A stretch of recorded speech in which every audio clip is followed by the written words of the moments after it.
बिस्मिल्लाहिर्रहमानिर्रहीम, अस्सलाम वालेकुम। आप देख रहे हैं इस वक्त न्यूज़ और मैं हूं आपके साथ ज़रिया इरफान। और आज हम आपके साथ शेयर करने जा रहे हैं अपनी खुसूसी इलेक्शन ट्रांसमिशन 2024, क्योंकि फैसला पाकिस्तानियों का है। कल इलेक्शन का दिन है और सारी बातें इससे मुतालिक हम करेंगे, लेकिन जहां पर हम इलेक्शन से रिलेटेड गुफ्तगू करने वाले हैं वहीं पर एक जो हुकूमत कायम होनी है उससे पहले भी एक अहम फैसला हो चुका है, क्यों ना वो जरूर आपके साथ शेयर कर ले, क्योंकि अगले 2 घंटे हमने और आपने इलेक्शन को ही चलकर डिस्कस करना है। मैं बात कर रही हूँ जनाब मोहसिन नकवी साहब के हवाले से कि जो कि फाइनली अब पीसीबी के चेयरमैन मुंतखब हो चुके हैं और अब पीसीबी को अपना नया आईनी चेयरमैन मिल चुका है। जी हाँ, मोहसिन नकवी बिला मुकाबला पीसीबी के सरबराह जो है वो मुंतखब हो चुके हैं। और सिलसिले में हम ये देख रहे हैं कि नेशनल क्रिकेट अकेडमी में लाहौर में बोर्ड ऑफ गवर्नर के 10 अरकान ने मोहसिन नकवी पर एतमाद का इजहार किया और हमने देखा कि वो बिला मुकाबला पीसीबी के सरबराह जो हैं वो मुंतखब हो चुके हैं। लिहाजा ये भी हमें देखना होगा कि जो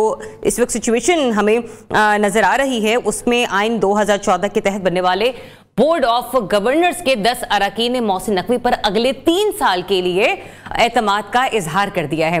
अब आइन 2014 के तहत बनने वाले बोर्ड ऑफ गवर्नर के हवाले से अगर हम लोग बात करें तो पैटर्न पीसीबी निगरान वज़ीर-ए-आज़म अनवारुल हक काकड़ की तरफ से मोहसिन नकवी और मुस्तफा रमदी की नामजदगी हुई थी और फिर chief election commissioner Shah Khawar ने मोहसिन नकवी की कामयाबी का ऐलान किया, जिसके बाद चेयरमैन पीसीबी बनने के बाद मोहसिन नकवी क्रिकेट बोर्ड पहुंचे, जहां उन्होंने सीओओ सलमान नसीर और निगरान वजीर खेल पंजाब वहाब रियाज से मुलाकात की और फिर उन्होंने पाकिस्तान क्रिकेट को बेहतर करने को पहला हदफ करार दिया है। खैर, उम्मीद है कि अब पाकिस्तान क्रिकेट बोर्ड को नया चेयरमैन मिल गया है तो वो जो एक पॉलिटिसाइज हुआ था पीसीबी का सारा इन्वायरमेंट, वी जस्ट होप कि वो थोड़ा स्मूथ हो जाए, क्योंकि अगर वो स्मूथ होगा तो ही पाकिस्तान की जो क्रिकेट है वो फ्लरिश करते हुए हमें नजर आएगी, क्योंकि T20 वर्ल्ड कप भी इसी साल है, फिर पाकिस्तान चैंपियंस ट्रॉफी है उसका इनेकाद इंशाल्लाह अगले साल होने जा रहा है। तो उसके लिए हमारे जो प्लेयर्स हैं उन्हें भरपूर तरीके से तैयारी करनी है और वो उसी सूरत में हो सकती है कि जब हमारा जो इंफ्रास्ट्रक्चर है, जो हमारी रूट्स हैं, अगर वो पॉलिटिसाइज नहीं होंगी, मैनेजमेंट की तरफ से बेहतर फैसले लिए जाएंगे और गवर्निंग बॉडीज जो है वो अपना काम बखूबी सरअंजाम देंगी, तो यही एक रीजन हो सकती है कि मैनेजमेंट अपने काम देखे, एडमिनिस्ट्रेशन डिपार्टमेंट अपना काम देखे और खिलाड़ी सिर्फ और सिर्फ अपनी परफॉर्मेंस पर फोकस करें, क्योंकि जो लोग होते हैं उनकी दिलों की धड़कनें थोड़ी सी तेज हो जाती हैं जब भी पाकिस्तानी टीम किसी भी क्रिकेट ग्राउंड में परफॉर्म करने के लिए जाती है। तो अब हम कोई भी मिसहैप बर्दाश्त करने के मूड में नहीं है। तो ये सिचुएशन तो मैंने आपके साथ शेयर कर दी थी, लेकिन अब आगे मुल्क में क्या कुछ होने वाला है वो भी आपके साथ शेयर करना बहुत जरूरी है। लेकिन सबसे पहले टॉप स्टोरीज। इंतखाबी मुहिम खत्म, तमाम जमातों ने भरपूर जोर लगा दिया। पाकिस्तान दुनिया की 5वीं बड़ी जमहूरियत बन गया, मगर वोटर बुनियादी सहूलियात से ही महरूम।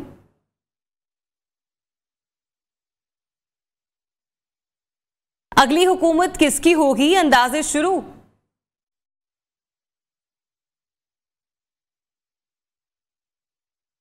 सियासी पार्टियों के बड़े बड़े दावे और फिर वादे।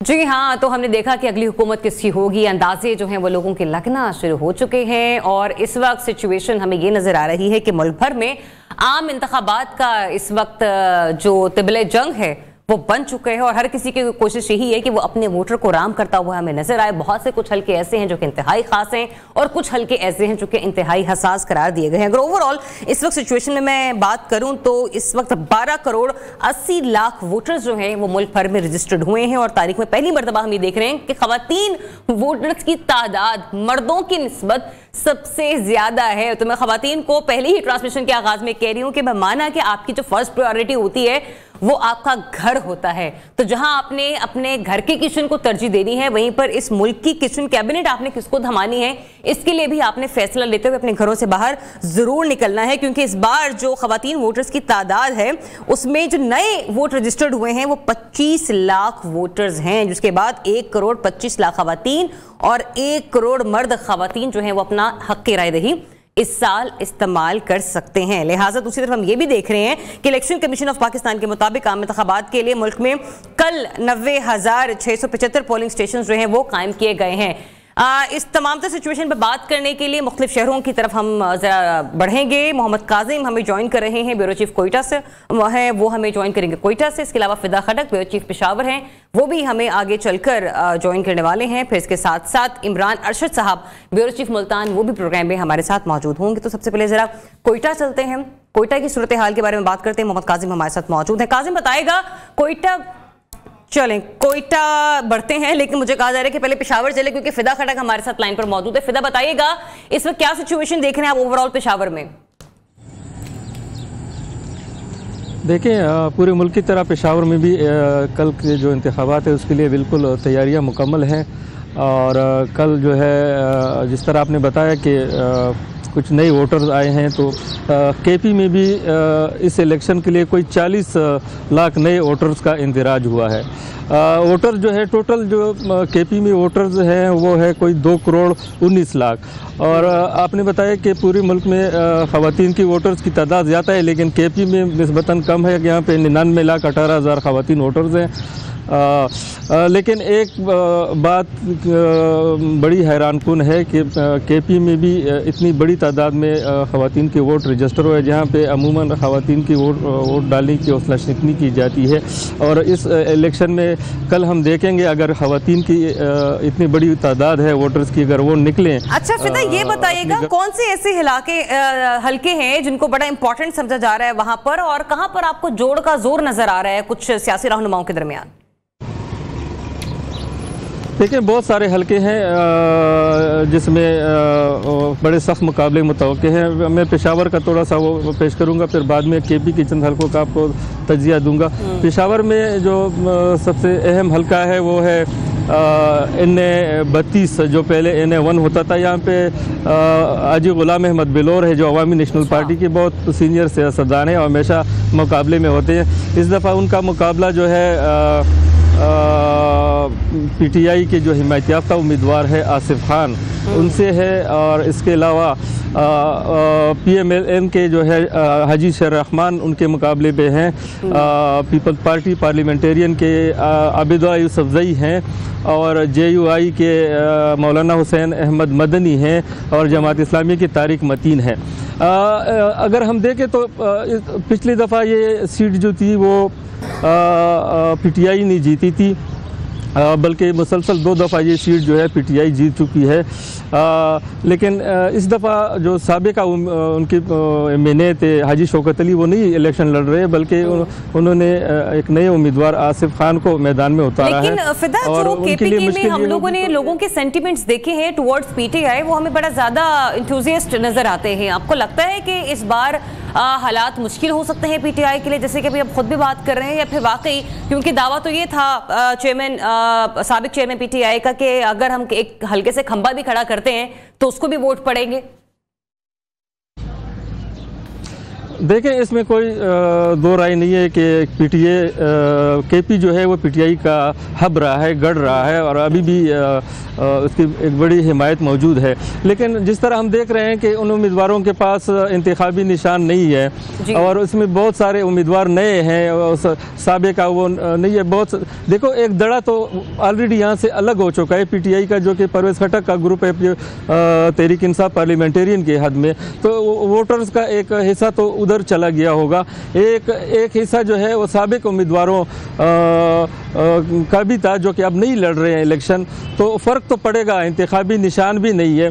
लेकिन इसके बावजूद में अगर ग्राउंड रियलिटीज़ को देखें तो एक बड़ी हिमायत अभी भी उनको हासिल है, और उस तरह शायद ना हो जिस तरह 2013 या 2018 में हमने देखा था, लेकिन बहरहाल निस्बतन है। यहाँ पे उसकी बड़ी वजह यह है कि मुल्क की 2 बड़ी पार्टियाँ, मुस्लिम लीग नून और पाकिस्तान पीपल पार्टी, वो इस तरह यहाँ पे उनका असर रसूख नहीं है जिस तरह पंजाब या सिंध में हम देख रहे हैं। पंजाब में PMLN है या सिंध में मतलब यहाँ पर आपको गिरफ्त जो है वो दीगर सियासी जमातों की नजर आ रही है, जिसमें PTI है, ANP है, इसके अलावा JUI है। मीनवाइल मुझे ये भी बताएगा मजमूई तौर पर पेशावर में कितने हल्के हैं, कितने पोलिंग स्टेशन है, और जो आप पहले गुफ्तगू कर रहे थे खवातीन वोटर्स की तादाद के हवाले से, आपको लगता है कि जो वहाँ की खवातीन है, माहौल थोड़ा चेंज हुआ है, उनका जोशो खरोश या जज्बा ऐसा होगा कि कल खवातीन निकलेंगी अपना वोट कास्ट करने के लिए? जी देखिए, पेशावर की 5 कौमी असम्बली की हलके हैं और जो है 13 जो है वो सूबाई असम्बली के हलके हैं।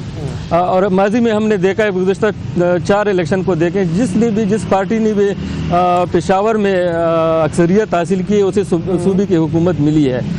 ठीक है, तो इस हवाले से हम देखेंगे कि इस दफ़ा जो मैंडेट मुझे नज़र आ रहा है वो तकसीम होता नज़र आ रहा है। अच्छा। जहाँ तक ख़वातीन की बात है तो पेशावर जो है सबसे बड़ा शहर है सूबे का, और यहाँ की ख़वातीन जो है अमूमन इलेक्शन के लिए निकलती हैं, लेकिन सूबे के दीगर अज़ला में या पेशावर की इवन जो मज़ाफ़ाती इलाके हैं वहाँ पे बहुत कम ख़वातीन निकलती हैं। अगर ख़वातीन, कोई भी पार्टी ख़वातीन को निकालने में कामयाब हुई तो उनका फ़ैसला जो है फिर वो जो है उसमें बिल्कुल वही किरदार अदा करेगा और अहम होगा।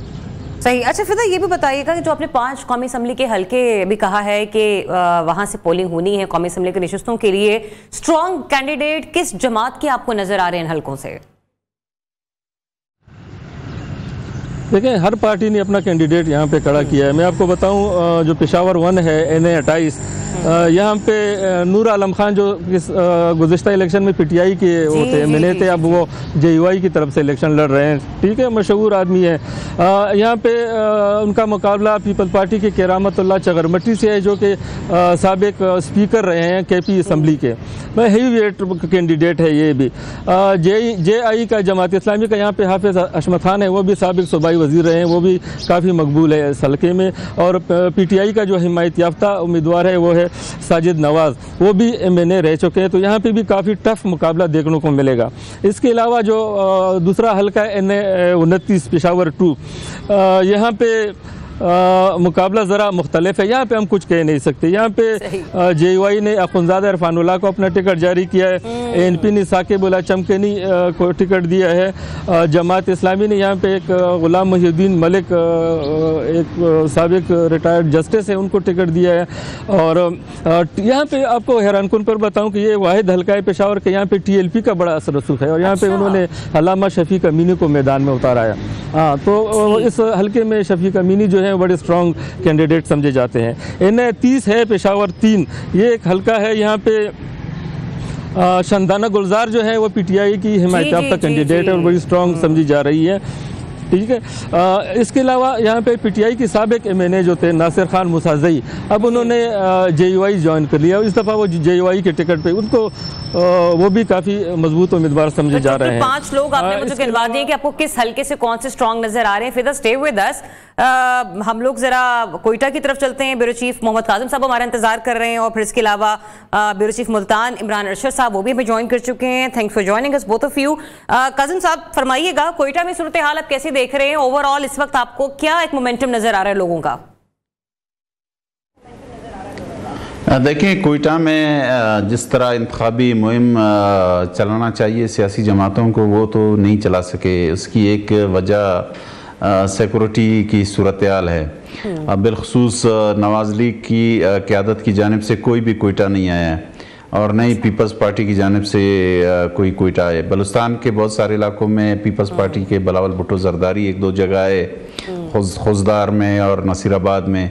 इसी तरह आसिफ जरदारी आए अपने अब के इलाके में जो कराची के साथ बिल्कुल मुत्तसिल है। बाकी कोयटा कोई नहीं आया। और यहाँ भी जो सियासी जमातें हैं वो बड़ी, मतलब सिवाय बलूचिस्तान नेशनल पार्टी के सरदार अख्तर मेंगल के, वो किसी और जमात ने कोई इधर बड़ा जलसा नहीं किया। तो सिक्योरिटी सूरत हाल की वजह से मसला है। अब देखना है कि कल किस तरह लोग निकलेंगे वोट डालने के लिए, और जो सियासी जमातें हैं वो जो वोटर्स हैं उनको किस तरह निकालेंगे।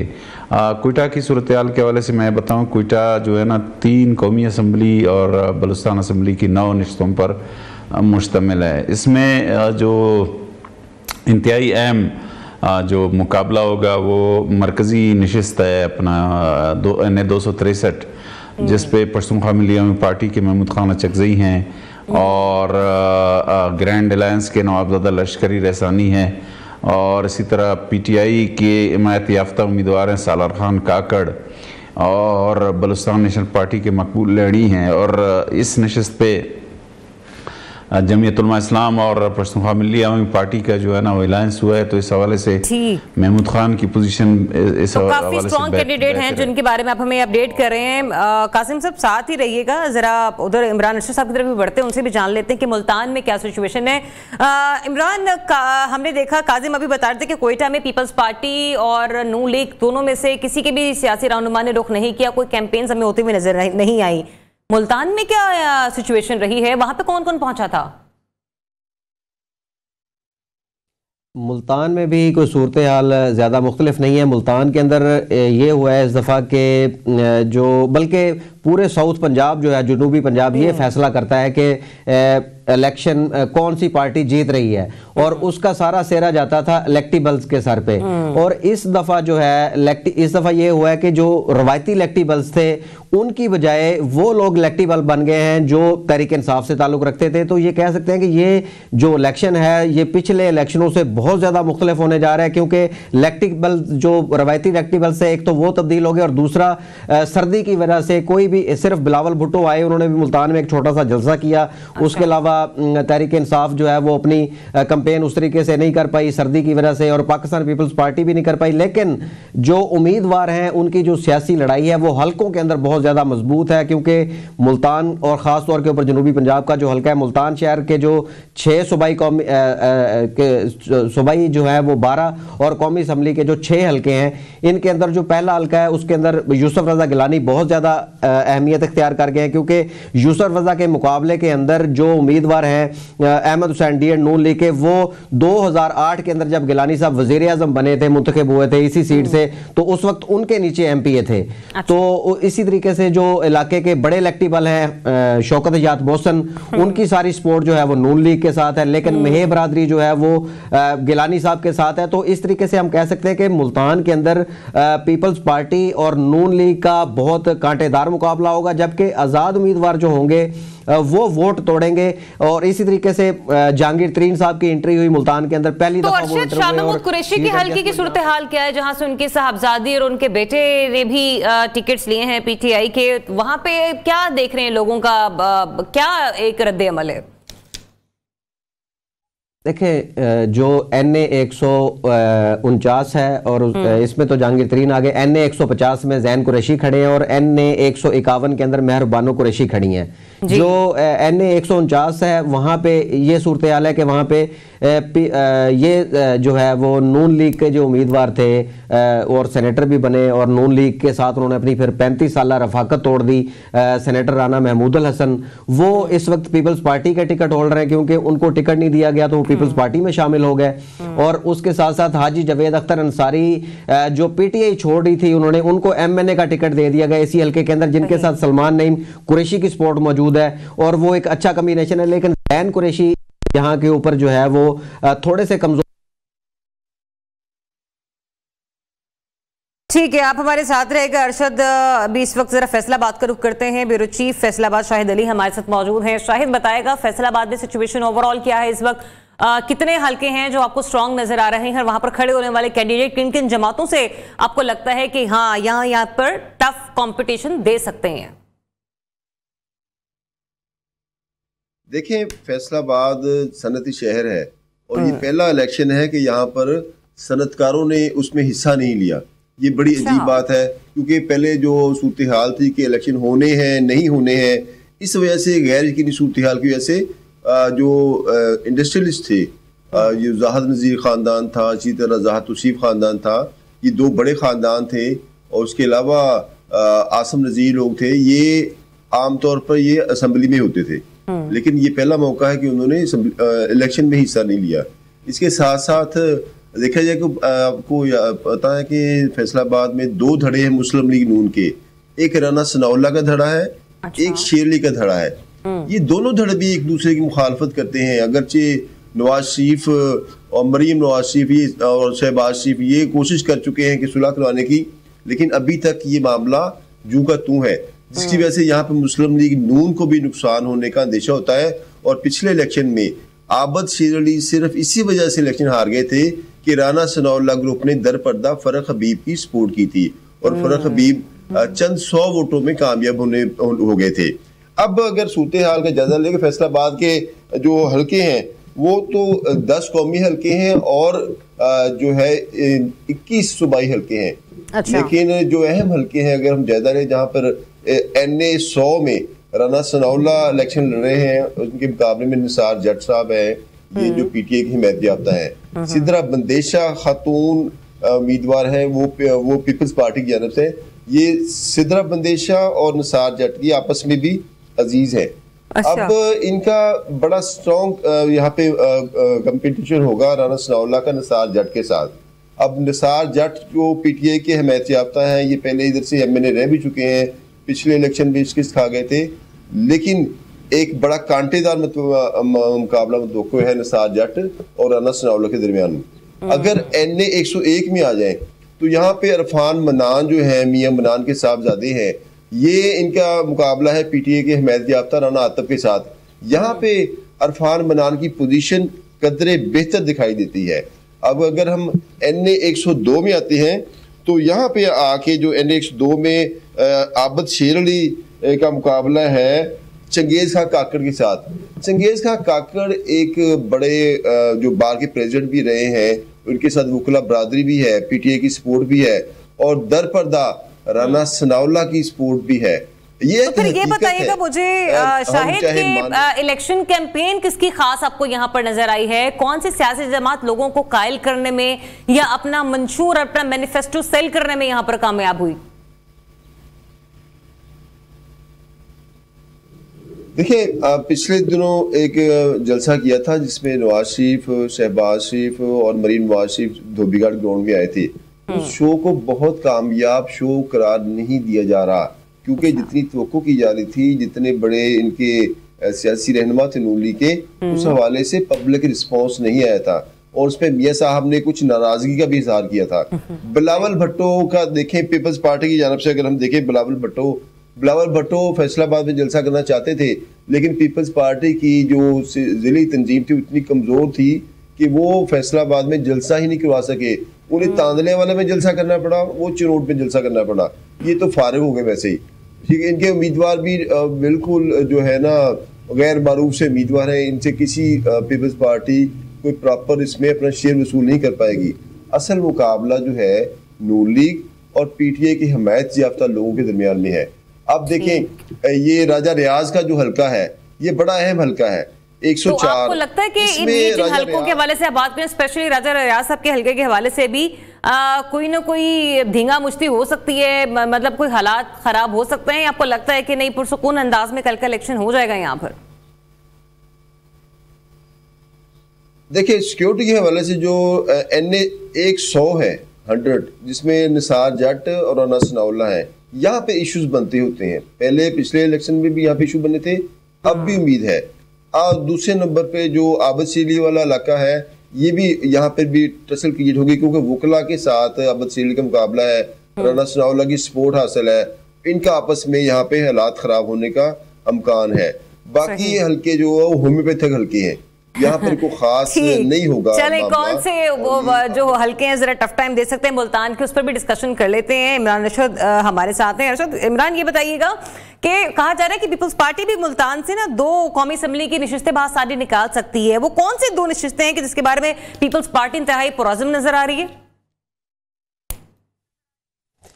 पीपल्स पार्टी जो है हल्का NA 148 और हल्का NA 151 के अंदर जो है वो पूरी उम्मीद नज़र आ रही है, क्योंकि हल्का NA 148 के अंदर जो साबिक वज़ीर आज़म यूसुफ रज़ा गिलानी है वो अपने आबाई हल्के में 2008 के बाद गए हैं और 2018 के इलेक्शन में इसी हल्के से उनके बेटे अब्दुल कादिर गिलानी को बहुत थोड़े मार्जिन से यहाँ पे शिकस्त हुई थी। लेकिन इस वक्त जो है ना हल्के की सूरत हाल बहुत ज़्यादा डिवाइड है, क्योंकि बहुत टफ मुकाबला होगा। इस दफ़ा यूसुफ रज़ा गिलानी के मुकाबले में एमओ सैंडिएट खड़े हैं और उनके साथ जो है एमओ सैंडिएट के साथ बड़े इलेक्टिबल जो है सिकंदर याद बोसन, उनकी सपोर्ट मौजूद है। लेकिन यूसुफ रज़ा गिलानी जो है वो तमाम दही इलाकों के अंदर, छोटी छोटी यूनियन काउंसिलों के अंदर और काउंसलर लेवल के लोगों को मिल रहे हैं, जिसकी वजह से लग रहा है कि उनकी पोजीशन बहुत ज्यादा यहाँ पे स्ट्रांग है। और दूसरा जो हल्का है वो है उनके बेटे NA 151 उनके बेटे अली मूसा गिलानी का। इस हल्के में मेहर बानो कुरैशी आजाद उम्मीदवार हैं और अब्दुल गफार डोगर जो है वो नून लीग के उम्मीदवार हैं। तो इस हल्के में 2022 के अंदर जो ज़िमनी इलेक्शन हुआ था, अली मूसा गिलानी ने मेहर बानो कुरैशी को भारी मार्जिन से शिकस्त दी थी। लेकिन उस वक्त यह था कि नून लीग और PTI यानी पीपल्स पार्टी यानी PDM एक मुश्तरका प्लेटफॉर्म से इलेक्शन लड़ रही थी, तो अली मूसा गिलानी को एक मुश्तरका कामयाबी मिली थी। लेकिन इस वक्त जो है यहाँ पे वोट 3 हिस्सों में डिवाइड हो जाएगा, मेहर बानो कुरैशी, अली मूसा गिलानी और अब्दुल गफार डोगर जो है नून लीग के, उनके दरमियान।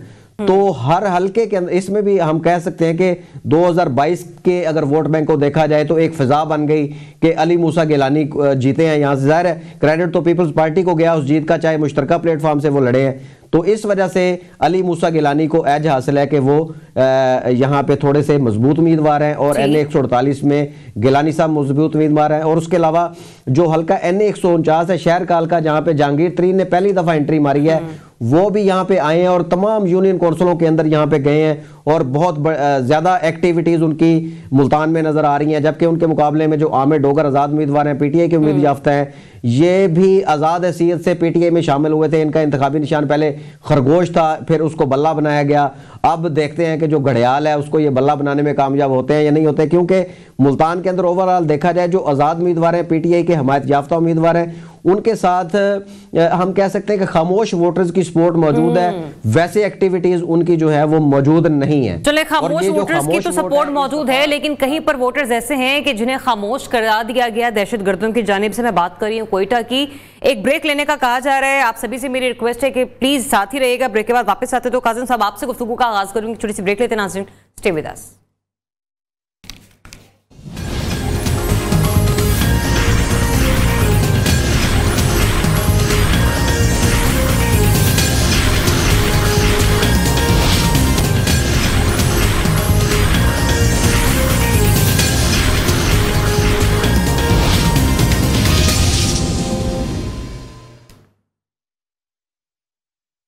जी वेलकम बैक वंस अगेन। आप देख रहे हैं इलेक्शन कमीशन की इलेक्शन स्पेशल ट्रांसमिशन 2024, क्योंकि ये फैसला आप लोगों ने करना है, फैसला है पाकिस्तानियों का। और स्पेसिफिकली हम लोग बात करेंगे ट्रांसमिशन के इस सेगमेंट में सिक्योरिटी सूरत हाल से रिलेटेड, क्योंकि मैं जब ब्रेक पर जा रही थी उस वक्त भी मैं बात यही कर रही थी कि कोयटा जहां पर दहशतगर्दों के जो साए हैं वो मंडलाते हुए हमें नजर आए हैं through out the election campaign, इसीलिए वहां का जो वोटर है वो इंतहाई खामोश करवा दिया गया है। तो सिचुएशन इस वक्त वहां पर सिक्योरिटी की क्या है, इसी पर बात कर लेते हैं। ब्यूरो चीफ कोयटा मोहम्मद काजिम हमारे साथ मौजूद है। काजिम बताएगा वहां का वोटर आपको लगता है कि सहमा हुआ है, डरा हुआ है, या फिर उसके हौसले, उसके इरादे इंतहाई पुरअज़्म आपको नजर आ रहे हैं? ओवरऑल इस वक्त आप सिक्योरिटी की सिचुएशन क्या देख रहे हैं कोयटा में?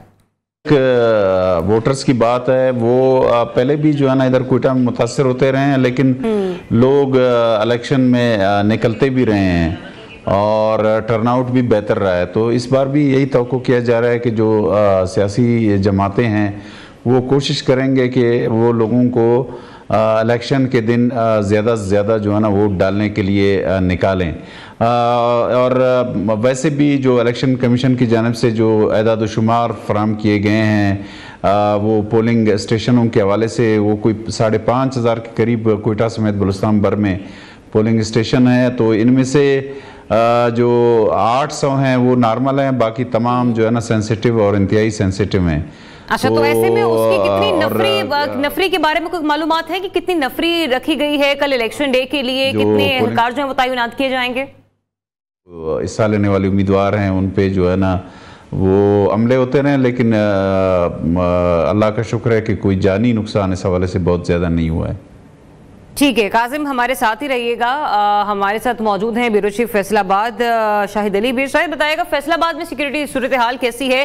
कौन से ऐसे हल्के हैं जो कि पोलिंग स्टेशंस के जरा ज्यादा हसास करार दिए जा रहे हैं? और दूसरा ये भी कि क्या वहां पर तो खुदा ना खासा दहशतगर्दी वाले मामला तो आपको नजर नहीं आ रहे? कोई अलर्ट तो नहीं बताया गया? देखिए, जो सिक्योरिटी थ्रेट्स तो होते हैं। कल जो है फौज का फ्लैग मार्च भी करवाया गया था। और जैसे मैंने पहले बताया कि राना सनाउल्लाह और निसार जट वाला जो हल्का है, यहाँ पर हमें कुछ ना कुछ जो है सेंसिटिविटी नजर आती है। और गुज़िश्ता इलेक्शन में भी यहाँ पे मामला हुए थे और फिर फौज के जो लोग थे उन्होंने इंटरवीन करके ये मामला उनको सॉल्व आउट कराया था। और बहुत सारे 2-3 जगहों पे ऐसा हुआ था कि बकायदा जो है बैलेट बॉक्सेस उठाने की कोशिश की गई। अच्छा। और जो हमारे वोटर जो वोटिंग जहाँ पे उनको जो बकायदा संदूकड़ियां उठाने की भी कोशिश की गई थी। इसके साथ साथ जो राजा रियाज वाला हल्का है, ये हल्का यहाँ पे साहबजादा फजल करीम के साहबजादे हैं, साहबजादा हामिद रजा, ये अच्छा। जो पीटीआई के हिमायत याफ्ता हैं, और दानियाल बैरिस्टर दानियाल जो राजा रियाज के साहबजादे हैं, इनमें इलेक्शन का इनमें मुकाबला है। और राना अफजल जो जिनकी डेथ हो गई है, उनके बेटे एहसान अफजल, उनको जो है नून लीग का टिकट नहीं मिला, इसलिए वो भी दरपर्दा यहाँ पर इसकी साहबजादा हामिद रजा की सपोर्ट कर रहे हैं। असल में नून लीग की सीटें बहुत सारी क्लियर भी है, लेकिन नून लीग के आपस के इख्तलाफात की वजह से नून लीग को नुकसान होने का अंदेशा है। ये राजा रियाज वाली NA 104 और NA 101 दो सीटें ऐसी हैं, अगर ये नून लीग लूज करती है तो इसमें नून लीग के जाती इख्तलाफात होंगे। और मैं समझता हूँ कि ये नून लीग की क़ियादत को चाहिए था कि इन मामलात को सॉल्व करवाती, इंटरवीन करती और हालात को बेहतर करने की कोशिश करती। लेकिन स्पेसिफिकली मैं ये भी पूछना चाह रही हूँ कि आपको लगता है कि पीटीआई की जो सीट है वो यहाँ से तगड़ी है कौमी असेंबली के हवाले से? बिल्कुल, जो राजा रियाज वाली सीट है ये पीटीआई के हक में जा रही है, सीधी सीधी जा रही है। अच्छा। और हामिद रजा की पोजीशन जो है काफी मुस्तहकम दिखाई देती है। इसी तरह NA 103 की जो पोजीशन है, अकरम अंसारी जो पुराने पार्लियामेंटेरियन हैं, इनके मुकाबले में अली सरफराज आए हैं। ये यहाँ पर भी नेक टू नेक मुकाबला देखा जा रहा है, क्योंकि पीटीआई का खामोश वोटर जो है वो पीटीआई को बहुत ज्यादा सपोर्ट कर रहा है। आम वोटर्स एक बड़ी क्लियर कट आवाज है कि जो आम वोटर है वो पीटीआई को सपोर्ट कर रहा है, वो ख्वाह कोई भी हल्का हो। अभी चंगेज खां काकड़ बिल्कुल पहली मरतबा ये इलेक्शन लड़ रहे हैं और ये आबद शेरली के लिए बड़ा टफ मुकाबला, टफ उन्हें टाइम दे रहे हैं। इसी तरह आराना आतफ जो है, ये अगरचे समझे जाते हैं कि ये पैराशूटर हैं, ये पीटीआई के हिमायत याफ्ता हैं, लेकिन ये भी इरफान मनान को बहुत टफ जो है टाइम दे रहे हैं। हालांकि जितने ये जो अपने न्यू बॉर्न बेबी हैं, इनकी पॉलिटिक्स में बिल्कुल जो कोई स्ट्रॉन्ग फुटिंग नहीं है, इसके बावजूद चूंकि पीटीआई का वोटर जो है वो बड़ा मुतहरक भी है, और वो कहते हैं कि हम इलेक्शन वाले दिन अगर इलेक्शन फेयर हुआ तो हम अपना फैसला सुनाएंगे। सीधे कोई सीट जिसको हम कह सके ना कि नून लीग 100% वो सीटें ले जाएगी, अभी नहीं कहा जा सकता। हाँ, ये जो अगर राजा रियाज पे वहां पर एहसान अफजल अपना काम ना दिखाए तो राजा रियाज की पोजीशन बेहतर हो सकती थी। इसी तरह आबद शेरली वाली सीट पे पोजीशन उसकी बेहतर हो सकती थी अगर यहाँ पे राना सनाउल्लाह ग्रुप जो है उसको सपोर्ट ना दे चंगेज खां काकड़ को। और बार में भी नून लीग का बड़ा अमल दखल है, तमाम बार जो है वो सपोर्ट कर रही है अब चंगेज खां काकड़ को, जो कि बट अगर ओवरऑल देखा जाए तो वो आपको इस पर फैसलाबाद से पीटीआई जरा ज्यादा स्ट्रांग नजर आ रही है। मुल्तान चलते हैं, इमरान अरशद हमारे साथ है। इमरान बताएगा मुल्तान में सिक्योरिटी सूरत हाल क्या है, कौन से ऐसे पोलिंग स्टेशन है जो कि ज्यादा हसास है, नफरी के बारे में भी अपडेट कीजिएगा, क्या बताया जा रहा है, कितनी नफरी तैनात की जा रही है यहाँ पे? देखें, मुल्तान के अंदर जो नफरी है वो तकरीबन 10,000 से ज़ायद पुलिस एहलकार यहाँ पे तैनात किए जाएंगे और उनके साथ साथ जो है रेंजर की नफरी भी होगी और आर्मी का जो अमला है वो भी पोलिंग स्टेशन के अंदर और बाहर मौजूद होगा सिक्योरिटी के लिए। तो किसी भी नागहानी सूरत हाल से निपटने के लिए मुल्तान के अंदर सिक्योरिटी के सख्त इंतजाम हैं। ताहम जनूबी पंजाब जो फैसला करता था पहले, इजीली कोई ना कोई हुकूमत जो है वो आज़ाद उम्मीदवारों के जरिए बन जाती थी जिसमें मजबूत इलेक्टिबल्स होते थे और पता होता था सबको कि इस इलेक्टिबल ने ही जीतना है। इस दफ़ा जो है इलेक्टिबल्स जो है रवायती वो ख़त्म हो गए और उनकी जगह ले ली पीटीआई के आज़ाद उम्मीदवारों ने। तो अब बहुत ज़्यादा टफ मुकाबला होगा पूरे जनूबी पंजाब के अंदर। पहले की तरह नहीं होगा कि जिस तरह तरीके इंसाफ के 2018 के इलेक्शन में आप देखें जहांगीर तरीन साहब ने त्यारे में भर भर के आज़ाद उम्मीदवारों को इमरान खान के सामने पेश किया और उन्होंने पटके उनके गलों में डाले और अपने साथ मिला लिया। इस दफ़ा ऐसा बिल्कुल नहीं होने वाला, क्योंकि आज़ाद उम्मीदवार जो है वो अपनी एक वाज़ेह पोजीशन लेके खड़े हैं कि हमने जीतने के बाद इधर जाना है। तो अब देखना होगा कि ये जो आजाद उम्मीदवार हैं ये वोट बैंक तोड़ेंगे। मुल्तान के अंदर अगर देखा जाए तो गिलानी सवाल ये भी बनता है ना कि ये जो हमने इधर जाना है का आपने रास्ता बताया है खामोशी से, वो किधर का रास्ता है? वो नून लीग की तरफ जाता है रास्ता या पीपल्स पार्टी की तरफ जाता है उन आजाद उम्मीदवारों का? देखें, जो साउथ पंजाब है इसके अंदर जो बिलावल भुट्टो जो कि अपने जलसों में भी कह चुके हैं कि पीटीआई के साथ ज्यादती हो रही है, वो भी अपना थोड़ा सा हमदर्दी शो करवा चुके हैं पीटीआई का वोट मिल जाएगा उन्हें आजाद उम्मीदवारों की सूरत में। हाँ बिल्कुल हो सकता है आजाद उम्मीदवार जीतने के बाद जो 3 दिन के लिए 3 दिन का ही ऑप्शन है उनके पास के 3 दिन में कहीं ना कहीं उन्होंने शामिल होना है, तो वो अपना गुस्से का इजहार करने के लिए जीतने वाले उम्मीदवार पीपल्स पार्टी के साथ भी शामिल हो सकते हैं। ठीक, अच्छा, इस वक्त जो सिचुएशन हमें नजर आ रही है मुल्तान की, इमरान, वहां पर एक सवाल ये भी है कि चूंकि फैसलाबाद से पहले भी पीटीआई के बड़े स्ट्रॉन्ग कैंडिडेट रहे हैं जिन्होंने साबिक दौर में हुकूमत की और हल्कों से पे मुंतखब हुए, उन कुछ वादों और ऐलानात के हवाले से भी आगाह कीजिएगा जो कि आपको लगता है कि इस इलेक्शन कैंपेन के दौरान ये एक पॉलिटिकल पार्टी रही है जो लोगों को थोड़ा सा कन्विंस करने में आपको जो है ना थोड़ी सी कामयाब होती हुई नजर आई। वो कौन सी ऐसी पार्टी जिसके जलसे जो थे वो थोड़े कामयाब भी रहे और उसने लोगों को थोड़ा सा आराम करने की कोशिश भी की? देखिए, अगर जनूबी पंजाब में कारकर्दगी की बात की जाए तो 2013 से 2018 के दरमियान बहुत सारे तरक्याती काम मुस्लिम लीग नून ने करवाए और यही मंशूर लेके वो अवाम के अंदर चले गए। और जबकि इमरान खान के दौरे हुकूमत में देखा जाए तो साउथ पंजाब के लिए कुछ भी नहीं उन्होंने किया। दही इलाके जो हैं वो आप देखा कि इमरान खान के आखिरी दिनों के अंदर चीखें निकल रही थी दही इलाकों से कि महंगाई का एक तूफान बरपा है, इसको कंट्रोल नहीं किया जा रहा। तो अगर यहाँ पे देखा जाए कि इमरान खान के दौरे हुकूमत की जो नफरत है महंगाई की वो फिर पीडीएम के ऊपर उसका नजला जाके गिरा, तो साउथ पंजाब की जो आवाम है वो इस वक्त बहुत समझदार हो चुकी है और ख़ास तौर के ऊपर लोगों के जहनों में ये भी है कि अगर हमने आज़ाद उम्मीदवार को वोट दे दिया तो शायद हल्के के काम उस तरीके से ना हो जिस तरीके से नून लीग के दौर में हुआ करते थे, या कोई भी हुकूमत बने और आज़ाद उम्मीदवार को शायद उस तरीके से फंड ना मिले, शायद उसको कंपलसेट ना किया जाए। तो देखा जाए तो नून लीग ने यहाँ पे जनूबी पंजाब के अंदर ख्वाह वो सड़कों के जाल हों, ख्वाह वो तालीमी इदारे हों, बाकी दीगर चीज़ें हों, हेल्थ की बात हो, जो सरकारी अस्पताल हैं उनको भी नून लीग की हुकूमत ने खासा बेहतर किया था। तो नून लीग के पास एक मंशूर तो है कि हम आवाम के अंदर जाएंगे और साउथ पंजाब के आवाम को बताएंगे, देखें जी हमने देहातों में सड़कों के जाल बिछाए, देहातों को शहरों के साथ इंटरलिंक कर दिया, हमने मेट्रो बनाई, हमने फीडर बस चलाई, हमने ये सर्विस चलाई, लेकिन पीटीआई के पास मैंने जाने के लिए कुछ भी नहीं है, सिर्फ उनके साथ एक सिंपैथी है कि इमरान खान जेल के अंदर है। ठीक है, इमरान साथ ही रहेगा। कोयटा से मोहम्मद कासिम को जरा लेते हैं। कासिम, हमने देखा है कि कोयटा में जो सबसे बड़ा मसला रहा है हर दौर में वो रहा ही सिक्योरिटी का इशू है, और यही वजह है कि वहां पर इलेक्शन के आखिरी दिन तक किसी को मालूम नहीं होता कि कौन से सियासी जमात जो है वो सूबाई हुकूमत बनाने जा रहे हैं। बड़ा अनप्रिडिक्टेबल सा जो है इलेक्शन रिजल्ट वहां पर रहता है। आपको क्या लग रहा है इस साल जो इंतखाबात होने जा रहे हैं कल के रोज, यहाँ पर कौन सी सियासी जमात सूबाई हुकूमत बनाने में कामयाब हो सकती है? देखें, अभी तक कोयटा समेत बलुस्तान भर में कुछ भी नहीं कहा जा सकता और बलुस्तान हमेशा अनप्रेडिक्टेबल रहा है, यानी इसके हवाले से कोई वो नहीं किया जा सकता है और हमेशा यहाँ मखलूत हुकूमतें बनती रही हैं। तो इस बार जो है ना, जो नवाज़ लीग है बहुत सारे इलेक्टेबल्स उनके पास गए हैं, इसी तरह पीपल्स पार्टी भी बहुत सारे इलेक्टेबल्स की जो है ना हिमायत हासिल करने में कामयाब हुई है, और बाकी जो यहाँ जो कॉम्प्रेस जमातें हैं उनका भी स्ट्रांग होल्ड्स हैं मुख्तलिफ़ इलाकों में, और जमीयत उलमा इस्लाम भी न सिर्फ बलोच आबादी वाले इलाकों में बल्कि पश्तून आबादी वाले इलाकों में इसकी अच्छी खासी हुआ है।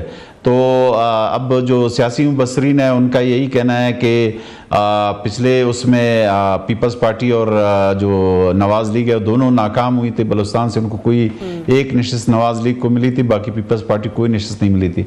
अब चूंकि इलेक्टेबल्स उनके पास गए हैं तो इस बार जो है ना इम्कान है कि दोनों सियासी जमातों को यहाँ से बलूचिस्तान की आवाम जो है वो किसके हक में फैसला करती है, लेकिन ये बात सिर्फ बलूचिस्तान की नहीं है, ये बात पूरे मुल्क की है। Thank you so much. Bureau chief Quetta Mohammad Qasim हमारे साथ मौजूद है, पेशावर से ब्यूरो चीफ पेशावर फिदा खटक, और मुल्तान से ब्यूरो चीफ इमरान अरशद और शाहिद अली, ब्यूरो चीफ फैसलाबाद।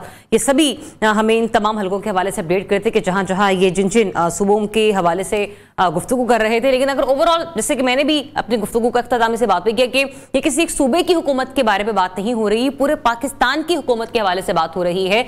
और ऐसे में अगर हुकूमत साजी करने में कोई डिसीजन मेकिंग कर सकता तो वो सिर्फ आप लोग हैं। लिहाजा कल जरूर जाइए और अपना वोट कास्ट कीजिए। छोटी सी ब्रेक के बाद वापस आते हैं। Stay tuned.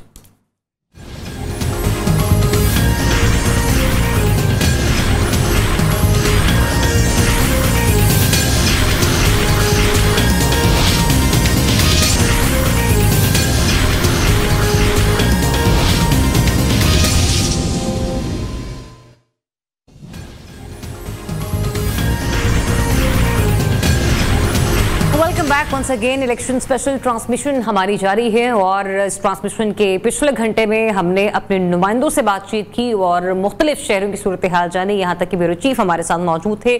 सिक्योरिटी की सूरत हाल, इलेक्शन कैंपेन्स की सूरत हाल और ओवरऑल किस हल्के से कौन सा सियासी रहनुमा इंतहाई तगड़ा उम्मीदवार नजर आ रहा है, उस पर भी हमने गुफ्तगू की। लेकिन ट्रांसमिशन का जो ये हिस्सा है इसमें हम बात करेंगे और तज्जिया लेंगे अपने एक्सपर्ट्स का कि उन्हें आइंदा ये जो हमारे कल के होने वाले इंतखाबात हैं इसमें कौन सी सियासी जमात मजबूत हुकूमत बनाते हुए नजर आ रही है। क्योंकि आम तासुर तो एक ये आ रहा है कि कोलिशन गवर्नमेंट होगी, लेकिन इस कोलिशन में भी ज्यादा कौन सी पार्टी नशिस्तें निकालने में कामयाब होगी कौमी असम्बली की, ये एक इंतहाई अहम मामला है। क्योंकि कल का जो रोज है उसको आपने और हमने मिलकर अपना अपना वोट कास्ट करना है, लेकिन आपका और हमारा वोट ही ये साबित करेगा कि अब जो आने वाली हुकूमत है वो ये सियासी जमात बनाएगी। तो इक़्तिदार के हवाले से हमने देखा है कि जब भी कोई पार्टी इलेक्शन कैंपेन करती है तो एक मैनिफेस्टो लेकर आती है और मैनिफेस्टो में कहा तो बहुत कुछ जाता है, लेकिन हम अक्सर ये देखते हैं कि किए गए वादे जो हैं वो वफा नहीं होते। और इस बार तो हमने देखा कि पार्टियों ने अपना मैनिफेस्टो ही कैंपेन खत्म होने से कोई 10 से 15 दिन पहले दिया है। ऐसे में सिचुएशन इस वक्त क्या है, अवाम किसका साथ देंगे और अपने लिए क्या दुरुस्त फैसला करने में वो इस साल कामयाब होते हुए हमें नजर आएंगे। इन आम इंतखाबात में इस पर बात कर लेते हैं। हमें ज्वाइन कर रहे हैं सीनियर तज्जियाकार आमिर इलियास राना साहब, उन्हें वेलकम करते हैं। अस्सलाम वालेकुम and very good morning. Rana साहब बताइएगा, कल का दिन तो डेफिनेटली बहुत इंपॉर्टेंट है हर एक पाकिस्तानी के लिए जिसने अपने अगले 5 सालों के लिए एक हुकूमत को मुंतखब करना है। कल आपको क्या लगता है कि एक जमहूरी हुकूमत बनाने में अवाम का किरदार कितना खास हो सकता है और कौन सी सियासी जमात इंतहाई आपको पुरअज़्म नजर आ रही है एक नई हुकूमत बनाने के लिए? देखें, इस वक्त मैदान में पार्टी के साथ PMLN पीपल्स पार्टी और बगैर निशान के PTI मौजूद है, और फिर आप ये समझ लें कि रीजनल पार्टीज का अपनी अपनी जगहों पे MQM है, GDA है, PTI पैट्रियट है, IPP है, GDA के साथ BAP बलोचिस्तान में सरगर्म है। तो ये वो हैं जो सारे के सारे इलेक्शन लड़ने के लिए मैदान में उतरे हुए हैं और अपनी पोलिंग स्टेशनों की रौनक बढ़ाने के लिए पूरा जोर लगाया है सबने इंतखाबी मुहिम में। लेकिन जिस पार्टी को इलेक्शन मुहिम में रास्ता नहीं मिला वो PTI है, जिसके लिए मैं कम से कम अपने तौर पे बड़ा क्लैरिटी के साथ कह रहा था कि इन्हें रास्ता दिया नहीं जा रहा, इन्हें मिलेगा भी नहीं, और उन्होंने लेने की भी कोशिश नहीं की। उनका सारा जोर इस बात पे था जो उनके लीडर का था कि मैं तो बात करना चाह रहा हूँ, मुझसे 19 महीने से कोई बात नहीं कर रहा। तो जिस लीडर का आपने जिक्र कर लिया, जरा let me add a comment please, ताकि मैं चाह रही हूँ उस पर भी आप तबसरा दे दें। कल उसी लीडर के हवाले से एक तस्वीर भी जारी हुई और एक ऑडियो भी लीक सामने आई, उसको आप किस तरीके से उसके एनालिसिस देंगे राणा साहब? आप इसी तरह देख लें जैसे JIT से हुसैन नवाज की एक पिक्चर लीक हो गई थी, तो फिर जिनके पास इंतजाम है फिर वहीं से आ रही होंगी, बस इसका जवाब इतना ही हो सकता है। और पहले भी आती रही ऑडियोज, कोई पहली दफा नहीं आई। मरियम नवाज की आमिर इलियास राना साहब, मेरी आवाज नहीं आ रही जी? मुझे तो आपकी आवाज आ रही है जी। आमिर साहब प्लीज अपनी बात कंटिन्यू कीजिएगा। अच्छा, अगर आवाज आ रही है तो मैं जी अब आ रही है जी प्लीज। अगर हम चक्कर में पड़े तो ये तो सिलसिला बहुत अरसे से जारी है, ये कोई आज का नहीं है और ना ये रुकने में आ रहा है। इसमें सुप्रीम कोर्ट की डायरेक्शंस भी आ चुकी, खुद सुप्रीम कोर्ट के जजेस की गुफ्तगू भी आ चुकी हुई, तो इसमें कोई ऐसी चीज है नहीं कि हम उनको रोक सकें या बात कर सकें, वो चलता रहेगा सिलसिला। असल जो इशू मैं आपसे ये कह रहा था कि उन्होंने 9 मई किया, 9 मई जिनके ऊपर हुआ उन्होंने उनको जवाब दे दिया। तो वो इसलिए पार्टी इस सेंस में अपने निशान से भी चली गई कि इन्होंने वकला ने वो केस ही नहीं लड़ा, ना सुप्रीम कोर्ट में लड़ा, और जब खान साहब को सजाएं हो रही थी तो वो 3 जजेस आए, तीनों ने बार बार खान साहब को मुखातिब करके अडयाला जेल में कहा कि हुजूर आप इनसे कहें ये आपका मुकदमा लड़ें, ये सब के सब इस चक्कर में है कि हमें इलेक्शन जाके लड़ना है, क्योंकि खान साहब ने उन्हें टिकट दे दिए।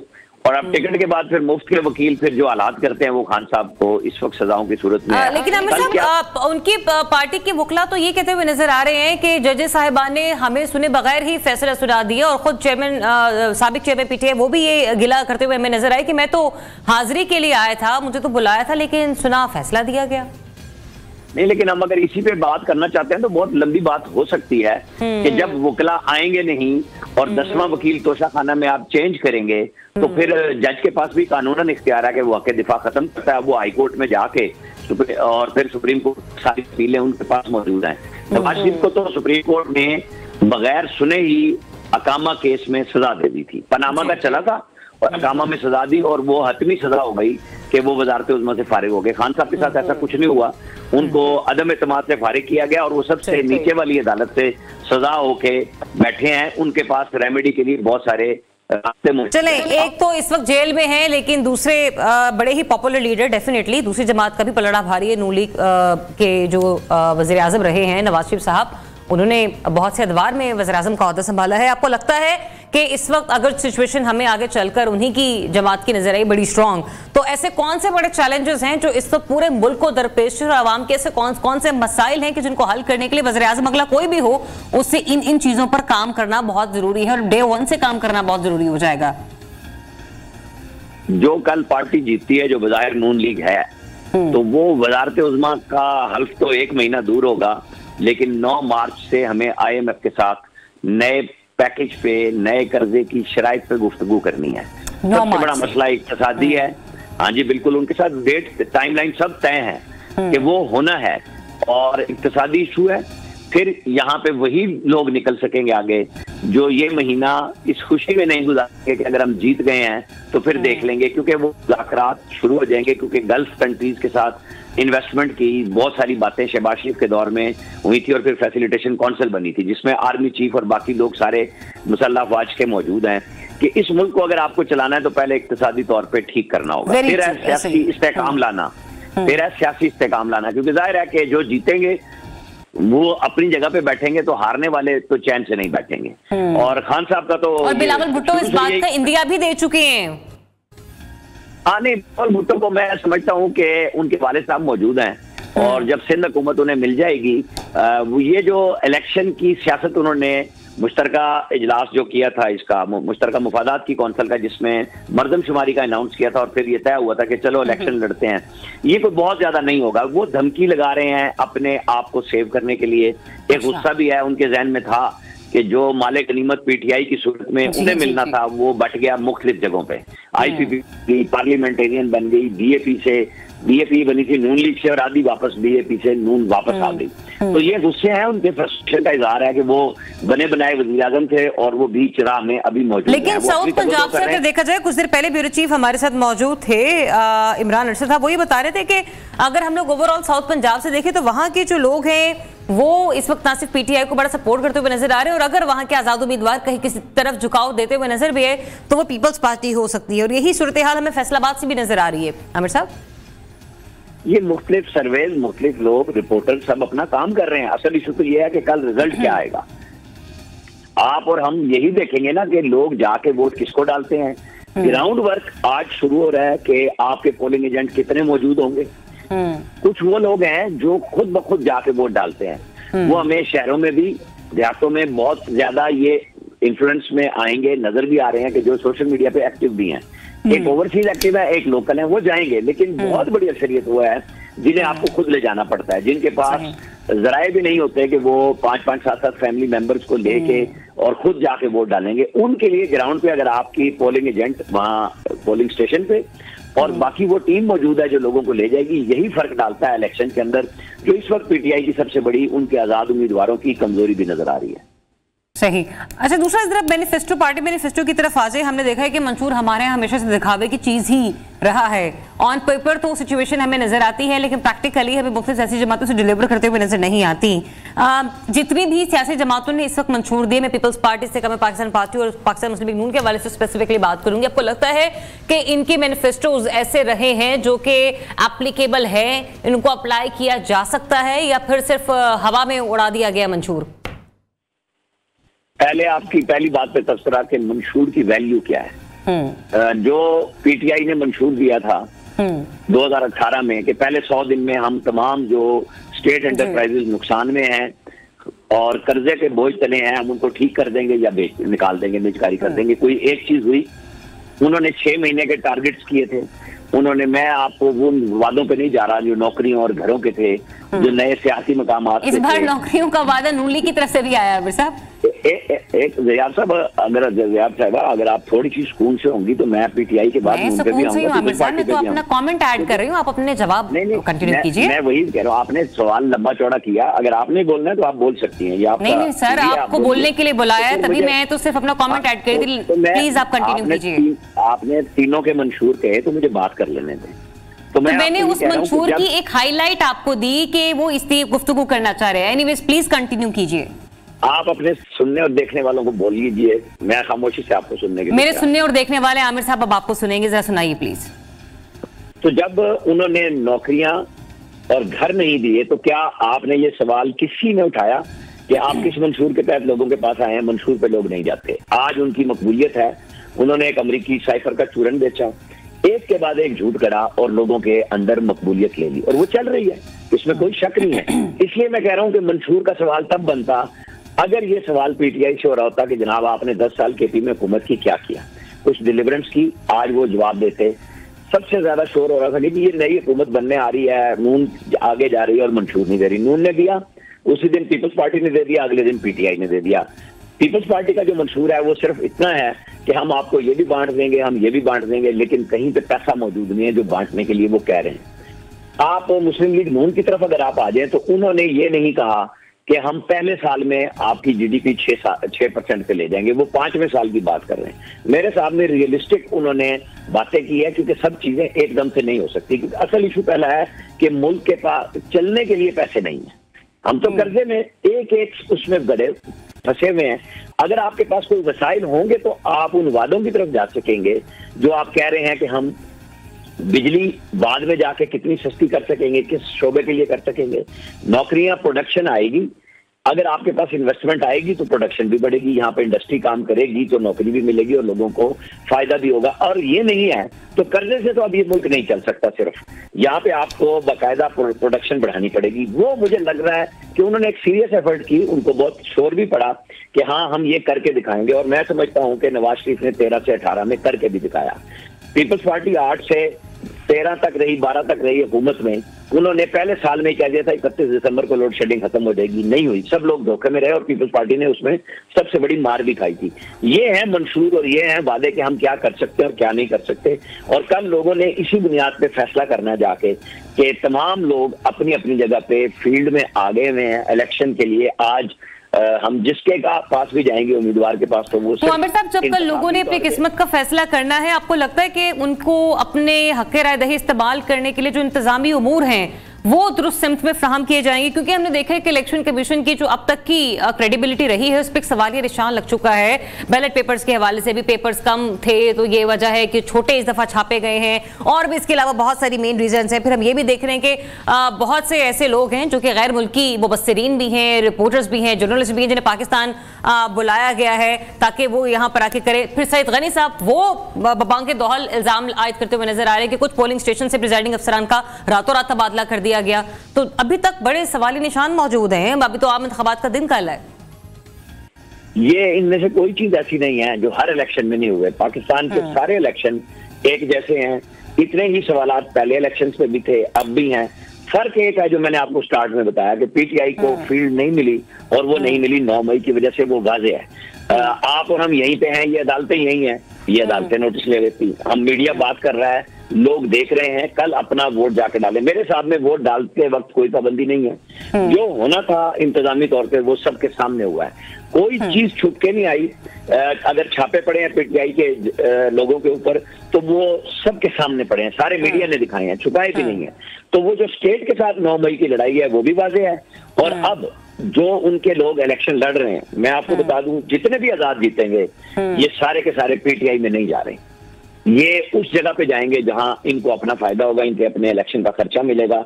बहुत थोड़े लोग होंगे जो ये खड़े होकर कहेंगे कि हम वही मौजूद हैं जिस पार्टी के तहत हम आए थे, लेकिन लड़े हम आजाद थे। क्योंकि ना तो मखसूस नशिस्तों का फायदा होगा, वो जब गजट नोटिफिकेशन हो जाता है उसके 72 घंटे के अंदर जो लोग किसी पार्टी में चले जाते हैं तो उस पार्टी को मखसूस नशिस्तों के लिए उस वोट के तनासुब से फायदा हो जाता है। सही। लास्ट में बस मुझे एक और सवाल का जवाब दीजिएगा, आजाद उम्मीदवारों की सियासत को आप कैसा देख रहे हैं? 3 दिन के अंदर जाहिर सी बात इंतखाबात के बाद वो भी अपनी किस्मत का फैसला करेंगे, लेकिन उनकी किस्मत से ज्यादा दीगर सियासी जमातें उनके ऊपर तकिया करे बैठी हैं। 2018 में मुस्लिम लीग नून पंजाब में जीत गई थी और सबसे बड़ी जमात बनी थी। आपने और हमने अलीम खान और जहांगीर तरीन के जहाज चलते देखे थे जो सारे इस्लामाबाद जाके लैंड करते थे। सोए हुए जहाजों में तस्वीरें MNA MPs की आई थी और वो वहां से वीगो डाले में जाते थे तरीन के घर, और तरीन के घर से V8 में बैठते थे और बन्नी गाला जाके खान साहब उन्हें अपने पार्टी का मफलर बना देते थे। मुझे इसके अलावा कोई आजाद उम्मीदवारों का ये सहूलत इस बार किस पार्टी को मिलती हुई नजर आ रही है? ये अब भी बिल्कुल उसी तरह जीत के वहीं उन्हीं घरों में जाएंगे जहां जिस सूबे में जिसकी हिम्मत बढ़ रही होगी, जिसका करीब होगा, ये सब के सब वहीं चले जाएंगे। ज्यादातर बहुत मिनिमम तादाद में होंगे जो कहेंगे कि जी हम चूंकि आजाद की तरफ से लड़े थे तो हम खड़े रहेंगे वहां पे। वो बहुत थोड़े लोग होंगे, ज्यादातर तो इजाजत लेके इलेक्शन लड़ रहे हैं। और आप और हम देखेंगे बिल्कुल आजाद आपने, चूंकि मेरे सवाल से सवाल एक आया, तो वही मुस्तकबिल है जो माजी में था, जो 2018 में हुआ था वही 2024 में हो जाएगा।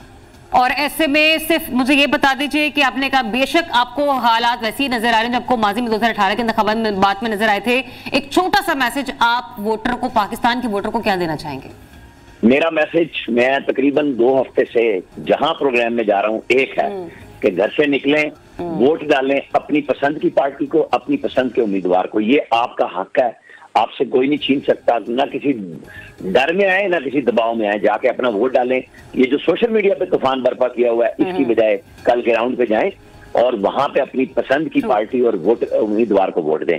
Thank you so much Aamir Ilyas Rana साहब फॉर बीइंग विद अस। और इंतहाई एक तफसीली गुफ्तगू हमने की आम इंतखाबात से रिलेटेड, तज्जिया आपके सामने पेश किया, लेकिन इसके साथ साथ एक पार्टी रहनुमा हमारे साथ स्टूडियो में मौजूद है। कुछ देर में वो हमें ब्रेक के बाद ज्वाइन करेंगे इंशाल्लाह। एक ब्रेक लेते हैं, ब्रेक के बाद वापस आते हैं। Stay tuned.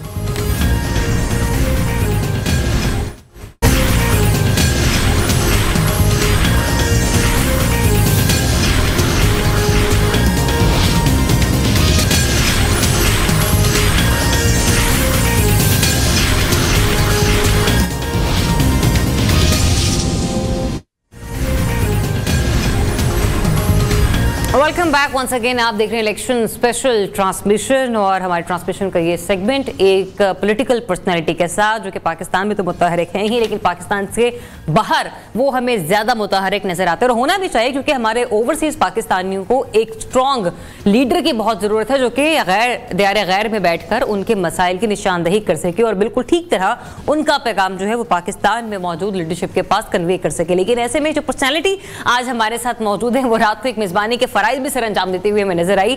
मरियम नवाज साहिबा का इंटरव्यू अगर इस इलेक्शन कैंपेन के दौरान किसी पर्सनालिटी ने किया तो वो है पाकिस्तान मुस्लिम लीग नून के परवेज संधेला साहब, जो कि प्रेसिडेंट हॉलैंड भी हैं।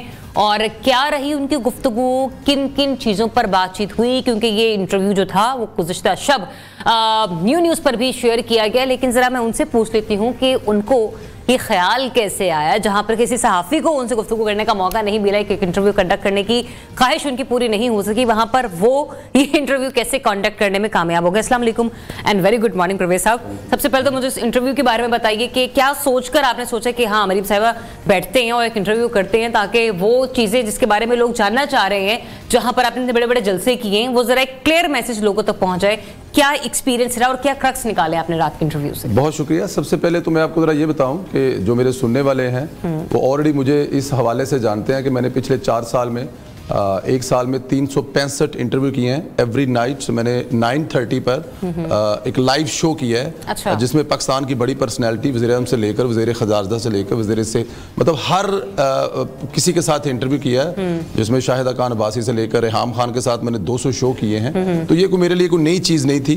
हाँ, ये एक टैग लग जाना कि आप PMLN के या सहाफ़ी हैं, मैं मानता नहीं। ऑलराउंडर होना चाहिए, सब काम करने चाहिए इस मुल्क के लिए। कोई भी काम वो नहीं होना चाहिए कि आप सिर्फ सहाफ़ी हैं और कोई काम नहीं कर सकते। तो ये तो मैं पहले तो मैं ये बता रहा हूँ कि I did a lot before, so it was not a first interview. मैंने PMLN के साथ जब मियाँ साहब के साथ हम लोग 21 को आए थे, तो उसके बाद मैंने उनके साथ ट्रैवल किया। और जब ये इलेक्शन डिसाइड हो रहे थे तो मेरा ये भी था कि मैं पाकिस्तान में आऊँ और इस दफ़ा PMLN के साथ खड़ा हूँ और प्रैक्टिकली कुछ खड़ूँ। सोशल मीडिया पे तो बहुत किया। तो मैंने जितने भी जलसे हुए हैं मरीम बीबी के और मियाँ मोहम्मद नवाज के साथ ट्रैवल किया है। एक रात पहले जाकर और वहाँ पर हमने ये सब करते रहे और उसकी वजह से मुझे बहुत सारी चीज़ें जो है ना वो देखने को मिली, जो मैं सोचा। मैंने बोला कि क्यों ना कि इंटरव्यू किया, जब मुश्किल टाइम था, किसी को इंटरव्यू नहीं दे रहे थे।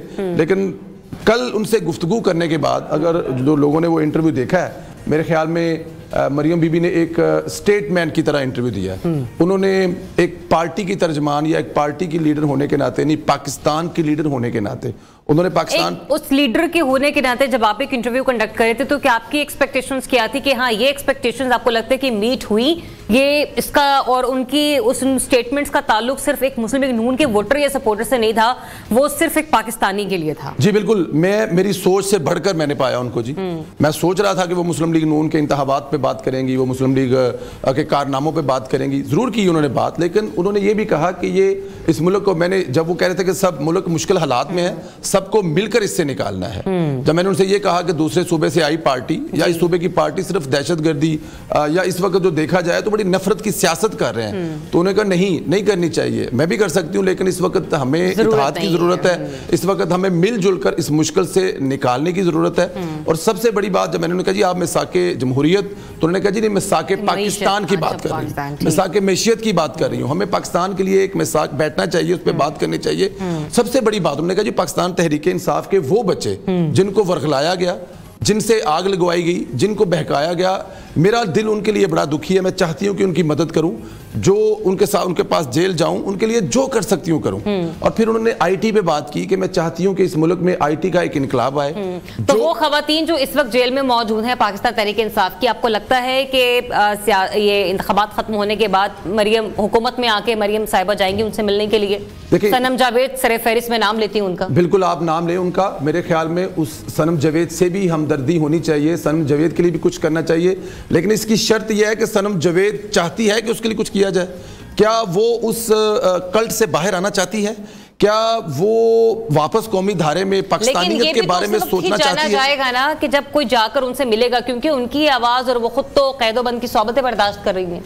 नहीं, कहा वो जो बंद कर रही हैं, आप देखें उनको जब भी मौका मिलता है, जब भी मौका मिलता है, वो अपने लीडर की तरह नफरत की बात करेंगी, वो प्यार और मोहब्बत की बात नहीं करेंगे। इमरान खान को टाइम जब भी मिला चेयरमैन बनने की, तो उन्होंने हमेशा वही बातें की। क्या बांग्लादेश बनाने में कुछ कर लिया था जो मेरा कर लोगे? क्या अफगानियों को निकाल के देखें, वही वो कर रही हैं। तो क्या ऐसे लोगों से मिला जा सकता है जिनको अपनी गलती का एहसास है? कौमी धारे में लाएं, उनके मुश्किलात दूर करें, उनको वकील दें, उनको डॉक्टर दें, उनको लेकिन अगर आप थोड़ी सी स्पेस देंगे, आपको नहीं लगता, मतलब आपसे मुराद आपकी सियासी जमात, तभी ये मामला थोड़ा सा हल की तरफ बढ़ेगा? जब आप किसी को एक कॉर्नर से ही लगा देंगे, एक सियासी जमात को, देखे ना PTI की जो सिचुएशन है, वो जब ऑप्शन ही नहीं होगा तो फिर लोगों ने रेबेलियस सिचुएशन में नहीं आना, तो फिर क्या करना है? मैं बिल्कुल इस हक में हूँ। और ये मरियम बीबी के इंटरव्यू में यही चीज़ थी कि इन लोगों को, ये जो लोग बहके हैं, इन लोगों से बात करनी चाहिए, मिलना चाहिए, इनको समझाना चाहिए। देखिए, पाकिस्तान सबसे पहले है। बेशक अगर आपने एक शख्सियत के पीछे लगकर, एक किसी पर्सनैलिटी के पीछे लगकर या किसी लीडर के पीछे लगकर जो माजी में किया है, आप कल का दिन एक पाकिस्तान की तारीख में बहुत बड़ा दिन है। हमने 70 की दहाई के इलेक्शन, 80 की दहाई के, 90 के, लेकिन कल के इलेक्शन में एक इसलिए अहम है कि एक पार्टी जो है उसका शायद वो वोटर तो रहा नहीं है, उनको लग रहा है किसी जगह पे कि उनके जो पॉलिसियां थी 3.5 साल की तबाही बर्बादी थी, खास तौर पे जो ये मई वाला वाकया है, इसको लेकर लोगों में गुस्सा है, वो शायद उनको वोट, तो वो कल वोट के लिए शायद बाहर नहीं निकलेंगे। कल वो इस जो इलेक्शन है, देखें जी, इस इलेक्शन को मतनाजा करने के लिए आप भी कह रहे हैं जो सानेहा 9 मई के मुतासरीन हैं जहनी तौर पर या दिली तौर पर, वो कल वोट के लिए नहीं निकलेंगे, आपकी असेसमेंट है अब तक? देखिए, हमने पिछले 2 इतवार पहले भी देखा है कि एक रिहर्सल की गई है कि खुदा ना करे आपने कराची में देखा कि पाकिस्तान तहरीक इंसाफ के लोगों ने पुलिस के साथ क्या किया, दूसरे शहरों में भी जो पुलिस की गाड़ियों के साथ क्या किया। तो हमें आपने ये नहीं देखा कि पुलिस ने पाकिस्तान तहरीक इंसाफ के सपोर्टर्स के साथ क्या किया? जहां जहां पर मोटरसाइकिल पे लड़के झंडे लेके जा रहे थे, पुलिस वैन उनके पीछे पीछे गश्त करती हुई हमें नजर आ रही थी, और लड़के फिर छेड़छाड़ करने लगे पुलिस वालों के साथ, घुमाने लगे उन्हें कि भागो मारे पीछे। अब वो तो पुलिस का और उन लड़कों का अपना हो सकता है, उनका कोई और लेन देन हो। देखिए, यही तो बात है, पाकिस्तान तहरीक इंसाफ का जो यही तो कमाल है, नेगेटिव चीज को भी अपने बारे में पॉजिटिव करके पेश करना, और माशाल्लाह उनका बड़ा ठीक ठाक किस्म का बजट है, वो बना लेते हैं ऐसी चीजें, उनका काम ही यही है। वो तो बुरी से बुरी चीज को भी मतलब फर्ज किया कि खान साहब के बारे में कोई ऐसी चीज आ गई जो बड़ी ही मतलब उस पर बात भी नहीं की जा सकती, वो उसको भी एक बड़ी खूबसूरत प्लेट में रखकर पेश करते हैं, देखिए जी खान साहब ने क्या कह दिया। तो फिर तो ये आपके सोशल मीडिया की नालायकी है ना, और ये हम लोग अक्सर कहते रहते हैं कि ये आप लोगों ने ये लगा कैसे दिया है, ऐसे ऐसे सर्विस भी पोल कर दी पोस्ट कर देते हैं कि अलमान हलफीज नहीं। लेकिन मैं बताता हूँ ना, अब बुरी चीजों को अच्छा पेश करने से अगर हमारा सोच में अच्छा होता है तो फिर मैं आपके साथ हूँ। हमें जो अच्छा है, जो बेहतर है इस कौम के लिए, मुल्क के लिए, वही दिखाना है। हमें ऐसे ट्रेंड ही करने हैं, हम ऐसी बातें ही करेंगे जो कम अज कम इस मुल्क को सूट करती है इस वक्त। तो उल्टी सीधी करने से अगर सोशल मीडिया आप अच्छा कहेंगे जैसे पाकिस्तान तहरीक इंसाफ का, तो फिर मैं तो मुझे ये बताइए ओवरऑल आपको क्या लग रहा है, जितने जलसे हुए हैं, जितने मुतहर्रिक आपके कैंडिडेट्स हमें नजर आ रहे हैं, एक फ्री जिसको कहते हैं कि लेवल प्लेइंग फील्ड आप लोगों को प्रोवाइड की गई है, इसके बावजूद कितनी कौमी असेंबली की सीटें आपकी जमात निकालने में कामयाब होगी? देखिए, मैं तो पंजाब में 105 से 110 सीटें जो है वो देख रहा हूं। 105 बिल्कुल। मुकाबला किससे है?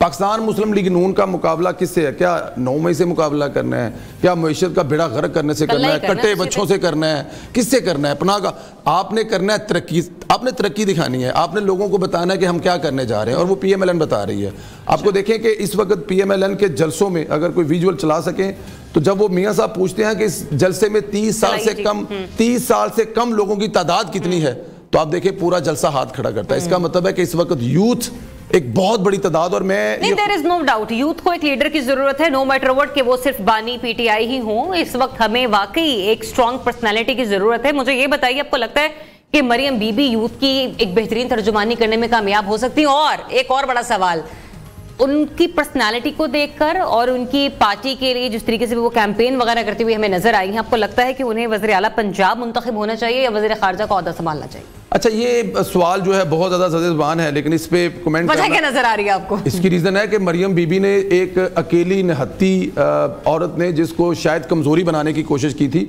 उसने इमरानी दौर में जो मुकाबला किया है, चाहे वो जेल में रहने का हो, चाहे वो जलसे जुलूस का हो, चाहे इस चीज का क्रेडिट मैं खुद भी उनको देती हूँ, और मैं ये कहती हूँ कि मतलब ये नहीं कि उन्होंने बेटी होने का हक अदा किया है, इसमें कोई शक नहीं। जिस दिन मियां साहब स्पीच कर रहे थे 21 अक्टूबर को गालिबन जब वो वापस आए हैं, तो उस रोज भी मैंने ट्वीट की थी और मैंने यही कहा था कि उन्होंने बेटी होने का हक अदा कर दिया। जी बिल्कुल ठीक है, बेटी होने का मियां साहब की भी और पाकिस्तान की भी बेटी होने का हक अदा कर दिया। अच्छा, वो तो आप भी वो आप कह सकते हैं, ये एक सियासी कमेंट मैं नहीं कर सकती। नहीं बिल्कुल ठीक है, आप ना करें, मैं कर रहा हूं कि पाकिस्तान की बेटी होने का भी हक अदा कर दिया। देखें, अभी अगर आप देखें खवातीन की कितनी तादाद, पाकिस्तान मुस्लिम लीग नून के जो विंग है खवातीन का, कितनी बड़ी तादाद है। फिर 4-5 हजार 7 हजार जो आपके माइनॉरिटी विंग के लोग जो रजिस्टर्ड इनके साथ हैं, ये जो पिछले धारे में आए हैं, MSF को दोबारा एक्टिव किया, शेर जवान, बहुत सारी ऐसी चीजें की हैं जिससे मरियम बीबी, ये वजह है कि ये जिनको एक्टिव किया है, जो कौमी धारे में आए हैं, जो इस वक्त नया वोट कन्वर्ट होगा, 93 से वोटर मियां साहब के साथ है, लेकिन जो नया वोट इस दफा आएगा वो मरियम बीबी ने एक्टिव किया है और वो लोग आज साथ आएंगे। आपका सवाल ये कि मरियम बीबी कौन से ओहदे पर जाएंगी? देखिए ये फैसला मियां मोहम्मद नवाज शरीफ ने करना है, पार्टी ने करना है। वो जहां पर भी मरियम नवाज को खड़ा करेंगी वो अपनी पार्टी के लिए वो रोल अदा करने के लिए बिल्कुल तैयार हैं। वो पंजाब का वज़ारत आला हो, वो वज़ीर ख़ारजा का हो, और अगर वो, मैं कहूँगा मेरी ज़ुबान मुबारक हो, वो वज़ीर आज़म का भी हो, तो वो जो भी रोल होगा, जहां पर भी जो जिम्मेदारी दी जाएगी थी, अभी जो जिम्मेदारी मियां साहब ने उनको इस पार्टी को ऑर्गेनाइज करने की दी, आप देखें। और वो जो जिम्मेदारी वो हमें बड़ी नजर भी आई, मैं उस पर आपसे कमेंट भी लेना चाहती हूँ, क्योंकि हमने देखा कि जितने भी जलसे जुलूस हुए हैं उसमें मियां साहब बड़ी मुख्तसर सी स्पीच करते थे, और वो जरा अगर खुला बोलने के लिए किसी को माइक देते तो वो मरियम बीबी को देते थे और दावत भी खुद देते थे। हाँ जी, कि अब मरियम जो है वो तकरीर करने के लिए उनको मुखातिब नहीं करता था। और होता क्या है कि जो मतलब फैसला हो चुका, फिर मरियम बीबी ही पार्टी लीड करेंगे आगे। मेरे ख्याल में तो हमें इसी से तो यही लेना चाहिए, इसी से तो यही लेना। देखिए यही नजर आता ना कि आप अपने से बड़े लीडर की तकरीर एंड पे रखते हैं, तो इसका मतलब कि मियां साहब जो हैं वो ताजपोशी कर चुके हैं, मियां साहब जो हैं वो आने वाले वक्त पे मरियम बीबी के हाथ हैंड ओवर कर चुके हैं। लेकिन जाहिर है उनके चचा बैठे हैं, वो लीड कर रहे हैं, पार्टी के सदर हैं, और मरियम बीबी जो है उनके साथ काम कर रही हैं। ये आने वाला वक्त है, उनके चचा। तो शाहिद खान अब्बासी तो नहीं कर सके मरियम बीबी के नीचे काम, आपको लगता है शहबाज शरीफ साहब काम कर लेंगे, साबिक वज़ीर आज़म? खुदा का नाम लें, वो कर रही हैं। शहबाज शरीफ और नवाज शरीफ और मियां शरीफ फैमिली का यही तो खानदान की तरबियत है कि जो बड़ों ने फैसला कर दिया छोटों ने सर झुका दिया। ये नून शीन मीम, ये मेरे ख्याल में अब तो हमें इससे निकल जाना चाहिए। शहबाज शरीफ साहब पार्टी के सदर हैं, वही हर फैसला कर रहे हैं। लेकिन लोग थोड़े नाराज हैं मियां हमजा साहब वाले ग्रुप के, वो ये कह रहे हैं कि हमारी मर्जी की टिकट डिस्ट्रीब्यूशन नहीं हो सकी है, मरियम बीबी ने टिकट तो दिए हैं लेकिन अपने जानने और चाहने वालों को में तकसीम किए। ये मफरूजे हैं जिस पे कहा जा सकता है फैसले जो हैं वो पार्टी की एक पूरी क़यादत बैठती है, किसी एक बंदे का फैसला नहीं होता। सदर बैठे होते हैं, उनके साथ एक पार्लिमानी बोर्ड बैठा होता है और इंटरव्यू नहीं, वो कहने वालों को तो कुछ भी कह सकते हैं, उनका क्या कहने वाले तो ये भी कहते थे कि मियां नवाज शरीफ की सियासत 90 की दहाई में खत्म हो गई, फिर परवेज़ मुशर्रफ के बाद खत्म हो गई, फिर उसके बाद बेनजीर साहब फिर सियासत खत्म हो गई। अभी फिर इस दौर में इमरान खान साहब 15 साल का प्लान बना के बैठ गए थे। मियां साहब की कहने वालों को जो कहते हैं वो कहने दे, आपका फोकस काम पर होना चाहिए, पार्टी का काम जो है। कह रहे ना कि आपका फोकस काम पे होना चाहिए, बिल्कुल होना चाहिए। सारियां गल्ला मैंने हुआ है 300 मुफ्त ये जो यूनिट होंगे मुफ्त बिजली के, किसी को मिले ना मिले मुझे मिल जाएंगे। मैं तो कह रहा हूं कि वो जो ऐलान है ना उस पे देखें, मैं आपको एप्लीकेबल है ये आपको लगता है? बिल्कुल है। मैं क्यों देखें मियां मोहम्मद नवाज, एक बहुत बड़ा एतराज था कि मंशूर इतनी देर से क्यों आ रहा है। हाँ। मंशूर पर आपसे भी पूछा गया, वेबसाइट लॉन्च की जी आप बताएं मंशूर में क्या होना चाहिए, मुझसे भी पूछा गया, ओवरसीज से भी पूछा गया, मैंने भी 10 दफे PDF के लिख कर भेजे कि ये चीजें होनी चाहिए, ये डिमांड है। देखें मियां मोहम्मद नवाज शरीफ साहब ने बड़ा वाज़ेह कहा था, इरफान सदीकी साहब मेरे उस्ताद भी हैं, मेरे बड़े भी हैं, मैं जब वो कह रहे हैं जी कि उन्होंने कहा जी कोई चीज़ ऐसी ना डालें इसमें जो कल हमें शर्मिंदा करे और प्रैक्टिकल हम ना कर सकें। तो इसलिए जितना मंशूर है वो बहुत सोच समझ कर बहुत बड़े बड़े दिमागों ने मिलकर बनाया। तो ऐसी उसमें 100 करोड़ नौकरियां, 100 करोड़ 1 करोड़ ये अब 1 करोड़ हाँ गलती मान ली, ये भी बड़ी गल है, मंदा कोई नहीं इस मुल्क की गलती। जो 1 करोड़ नौकरियां ना, मैं एक बात बताऊं आपको, मैं मानसरा जलसा पे गए। हाँ। तो वहां पे हमने रात के टाइम लोगों से बात करते थे, तो हमें वहां पर एक दोस्त मिले, वो मुझे इनकी गुफ्तगू इतनी पसंद आई तो मैंने वो 12 मिनट की गुफ्तगू ट्वीट की। उन्होंने कहा जी 100 करोड़ नौकरियों वाली बात है ना, ये अगर ये हमारा जो CPEC चलता रहता ना, ये जो मोटरवे जिसपे आप चढ़ के आए हैं, आप बिलीव करें कि बालाकोट के पास एक इतना बड़ा हब बन रहा था कि वहां पर 10 लाख नौकरियां क्रिएट होने जा रही थी, ये CPEC के अंडर। अच्छा, ये बड़ा ही आपने सेंसिटिव नुक्ता यहाँ पर छेड़ा है, बड़ी ही उसके साथ मैं चाहूंगी नापे-तुले अंदाज में मैं आपसे ये सवाल भी कर लूं। हमने अक्सर देखा है कि कुछ मंसूबे जो खारजी सतह पर बड़ी उनको पजीराई मिलती है, जिनसे खारजी इत्तेहाद बेहतर हो सकता है, वहां पर आपको लगता है कि सियासी जमातों का रोल इंतहाई इंपॉर्टेंट होता है, या फिर आपको वजारत खारजा या फिर आपको एस्टेब्लिशमेंट का रोल इंतहाई इंपॉर्टेंट नजर आता है? आखिर वाला ही ज्यादा नजर आता है अगर देखा जाए तो। अगर जिस तरह आपका मुहताद रवैया है, फिर मेरा भी मुहताद ही है मैंने भी इस मुल्क में रहना है। नहीं देखें, वो एस्टेब्लिशमेंट इस मुल्क का एक हिस्सा है, उसको आप किसी भी तरह से इग्नोर नहीं कर सकते। बहुत सारी जगहों पे ये कहा जाता है कि अगर वो इसमें इन्वॉल्व हैं तो मतलब कम हो जाएगा, क्योंकि सियासतदानों का आपको पता नहीं है ना, आपने इलेक्ट होकर आए, हाथ हिलाया, हलफ उठाया, काम शुरू किया, तो 6 महीने बाद आपके खिलाफ धरना शुरू हो गया। बिल्कुल ऐसे अभी भी बिलावल भुट्टो ये कह रहे हैं सियासत करने के लिए तैयार है अगर कहते हैं आप लोगों ने इस किस्म के फैसले किए। बिल्कुल ऐसे ही है, तो फिर उसमें फिर वो रोल बड़ा अहम होता है। लेकिन मैं एक बात बताऊं, ये स्टेट के मंसूबे होने चाहिए, ये रियासत के मंसूबे होने चाहिए। ये किसी हुकूमत, देखें 2000 अभी मैं एहसन इकबाल साहब के हल्के में था, तो वहां पे जब उन्होंने कहा जी कि हम लोग अगले 2 साल 4 साल 5 साल में डायरेक्शन तय करेंगे, और अगर हमने डायरेक्शन तय कर दी तो मैं आपको गारंटी देता हूं 2047 में जब 100 साल तकरीबात मना रहेंगे तो हम इंशाल्लाह हिंदुस्तान के बराबर खड़े होंगे। लेकिन अगर हमें काम करने दिया गया, अगर हमारे मंशूर पर 5 साल के लिए अगर हमें हुकूमत मिलती है, कोई रुकावट ना डाली गई, कोई ऐसी चीजें ना की गई, हालांकि रुकावट डालने के बावजूद बिजली पूरी की थी मियां मोहम्मद नवाज शरीफ साहब ने, डॉलर 100 पे लेके आए थे, रोजगार के वो मसाइल नहीं थे जो खान साहब के दौर में थे, कराची का अमन बहाल किया था, रद्दुल फसाद से लेकर आपको पता है कि मुल्क से दहशतगर्दी को 0-0 की थी। लेकिन इमरान खान के फैसलाबाद, लाहौर, सियालकोट बंद करने के बावजूद ये सारे काम किए थे, सी पैक चलती रही थी।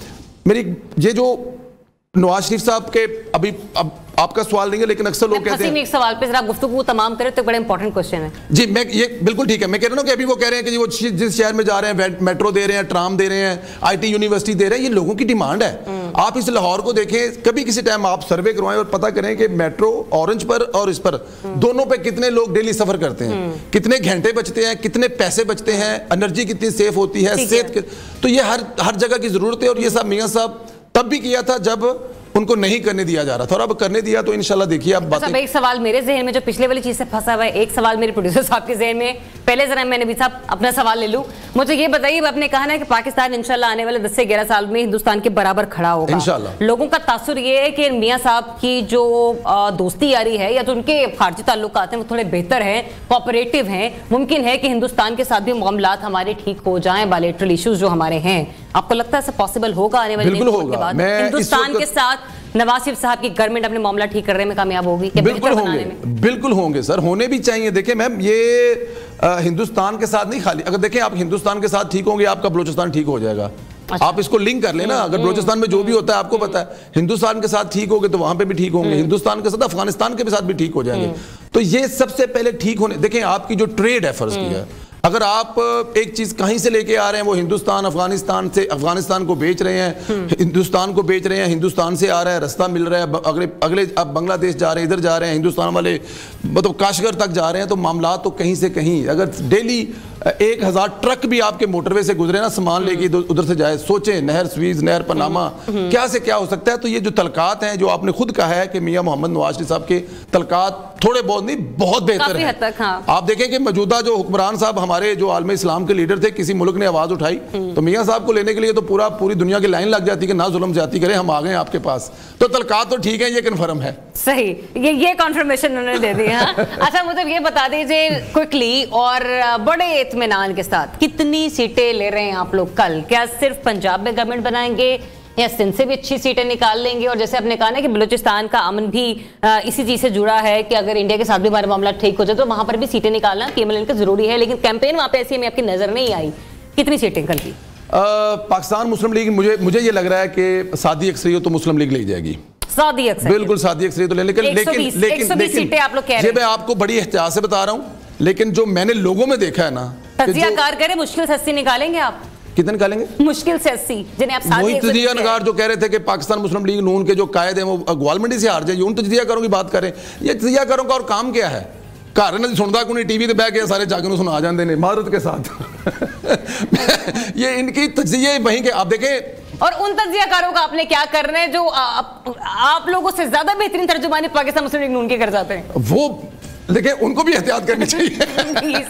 Please quickly comment. अच्छा, नहीं देखें, सीटों पे पाकिस्तान मुस्लिम लीग नून जो है ना, वो मैं अगर लोगों की जो लोगों में मैंने जाकर देखा है, हर शहर में गया हूं, मैंने कम से कम 18 जलसे अटेंड किए हैं, मुझे तो 2/3 अक्सर नजर आ रही है। लोगों का एक रेला निकलेगा नवाज शरीफ के लिए, बिलीव करें। अक्सरियत, मैं कह रहा हूं कि इस वक्त नवाज शरीफ ही निजात दहिंदा है इस कौम का। लोगों ने देख लिया जरदारी साहब को, इमरान खान साहब को। कमेंट रिकॉर्ड करें, मैं कल यहीं पर चलाऊंगी, कल यहीं पर ट्रांसमिशन में मौजूद। मैं कल आपके साथ आऊंगा, रात को बैठूंगा, मैं कल रात को यहाँ पे 2 घंटे इलेक्शन की बात में बैठूंगा, बताऊंगा इंशाल्लाह। अभी मेरे पास वक्त मुख्तसर, ट्रांसमिशन का वक्त खत्म हो चुका है। इंशाल्लाह 1 बजे दोपहर फिर आप लोगों से मुलाकात होगी। 1 से 3 हमारी इलेक्शन स्पेशल ट्रांसमिशन जारी रहेगी। Stay tuned, new news.